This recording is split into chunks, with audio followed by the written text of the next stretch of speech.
Strike. That was the drumbeat that my sister heard the entire year she was born. Strike.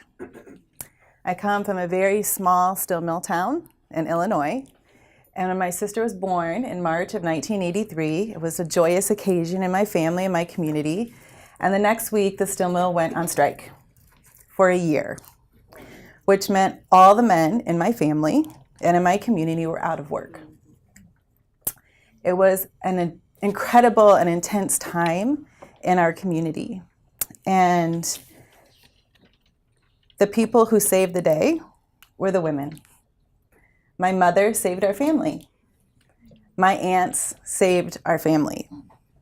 It was the women who were working already or who knew at that point that they had to work outside the home in order to save our communities. So my sister grew up on a strike line, on a picket line. That's all we did for the first year of her life. And I have very clear memories of my father and bundling up my sister. It was March in Illinois, it was freezing. Bundling up my sister and myself and putting us in the car and driving us to my mom's office on her break so she could run outside and breastfeed my sister really quick. And then she'd run back in and we'd go for her lunch break and then she'd come back out in the afternoon. And so that was a lot of our life for the first year of her life. And there's several things that I learned at 5 years old. That money is power and money is privilege. And in a traditional Mexican family, I saw gender norms upended. And I think that was one of the greatest gifts that my parents could have given to my sister and I. To see a strong Mexican dad in the role of a full-time parent. He was the one who was home. He was the one who was braiding our hair. He was the one who had to take me to school. He was the one who had to change my sister. And my mother was the one who went out into the world to make money. So my name is Sara Salazar, and I have much respect and much love for the work that my mother did throughout her life. Her name was Marina. As well as the work that my aunts and my grandmother did. And I want to thank you, Jacqueline, for also mentioning the work that they did that's unpaid, the gardens that were that were grown, the canning that was done throughout the year, all the work that was seen and unseen to support our families. So I also come, in addition to the steel mill, which was the kind of heart of my small town, and what brought my family from Mexico and from South Texas to Illinois, there was large manufacturing companies as well. So after that year, when things kind of got back on track and the men went back to work and things kind of settled, and what happened was a lot of women stayed in the workforce, and they stayed in particular in manufacturing jobs. They stayed working at factories. Most of the factories in my hometown are, and there's still, many of them are still open today, were assembly line jobs. And all of my aunts have worked them. I worked them for a couple of years. Everyone in our family has worked in manufacturing. In fact, when I decided, well, throughout my life, I'll say that my mom, the drumbeat for her was to send my sister and I to college. And that was against the norm in my community and my family. And when I went to my high school counselor and said, you know, I've heard about this thing called college. I don't know what it is. I don't know anyone who's been. I have no idea what this is. But I hear other people talking about it, and I think I'd like to go. And she was like, Sarah, let's just be honest. Your family's just going to work at the factory. And so here's an application to the factory where your aunts work. And, you know, let's just be honest with yourself. And I went home, and my mom was so angry. I was in tears, like, why can't I do this? And my mom saying, you know, I don't know what it is either, but we're going to figure it out. We'll figure out what this is, and we'll make it happen.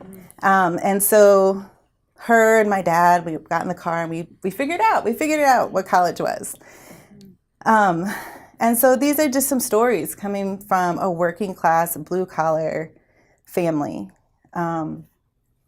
One of the things that my my family still makes fun of me today about is that I believed in Santa Claus for like a really long time, like longer than like I probably want to admit. And for years I would always be so ashamed, like, you know, because it's still, you know, when you go home, you're still that like little girl or, you know, that little person. And as I've gotten older, I realized that the reason I believed in Santa Claus for so long was because I could not fathom that my parents would spend money on gifts, like that many gifts for us. Like, it was more plausible to me that a white dude would come into my house in the middle of the night and drop gifts off than that my parents actually would spend money on gifts like that. Like, it just was completely implausible to me. What should have tipped me off is I heard of friends giving Santa Claus like cookies and milk. What should have tipped me off was like we gave Santa Claus tamales. Like, I should have known it was a different kind of Santa Claus. So money has been very present in my life. The lack of money, a lot of money. What does money mean? Who makes money? Who has access to money? And one of the things that I learned early on is that money is privilege. And for my mom, the education was so key for my sister and I, because education for her meant freedom.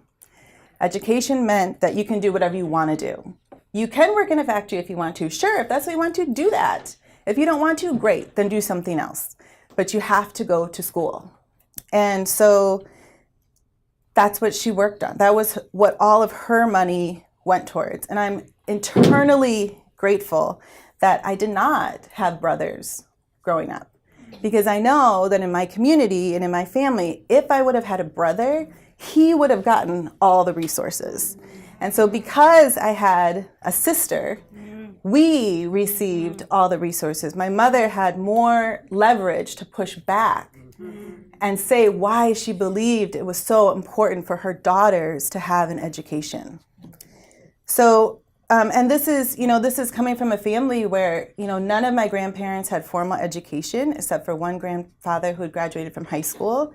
Both of my parents graduated from high school, and my dad just recently, within the last 5 years, graduated from college. It was a long time dream of his, and we got to be there and support him and cheer him on. So money and education and power, these things kind of really have gone together for me throughout my life. And coming from a working class background, you know, you hear so often that statistic that women make 78 cents per the dollar, right? That's actually for white women. For Latinas, it's 54 cents per dollar, right? So growing up in that and feeling that, really feeling, you know, literally how much sense we make, how much sense my aunt's paycheck, what she brought in to put my cousins through school, right? To get them clothes, to get them groceries, and working really, really hard for every one of those cents. So here I stand in front of you as a person with a PhD, the first in my family to graduate from college, first to go to graduate school, and my mom's dream of education, through freedom through education, is something I think about a lot still. What does that mean? I'm glad that for me, education has become a vocation. Because of that experience that I had with my high school counselor, I made a vow that no other student that I ever come in contact with will ever have to experience something like that. So I have a dedication to education. I have a dedication to students who might not fit the norm. So I am a faculty member here at CIS. I teach in the School of Undergraduate Studies, and one of the things I love most about our program is our commitment to liberatory education and our commitment to, in particular, non-traditional students. Because what is a traditional student these days, right? And as I sit with students, I sit with their fear about what happens after they get this degree. Because what does a degree mean anymore? What does it mean besides a lot of debt?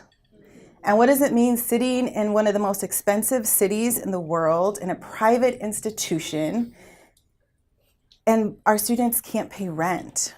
They're terrified. And I hear them. I sit with their fear. I sit with their anxiety.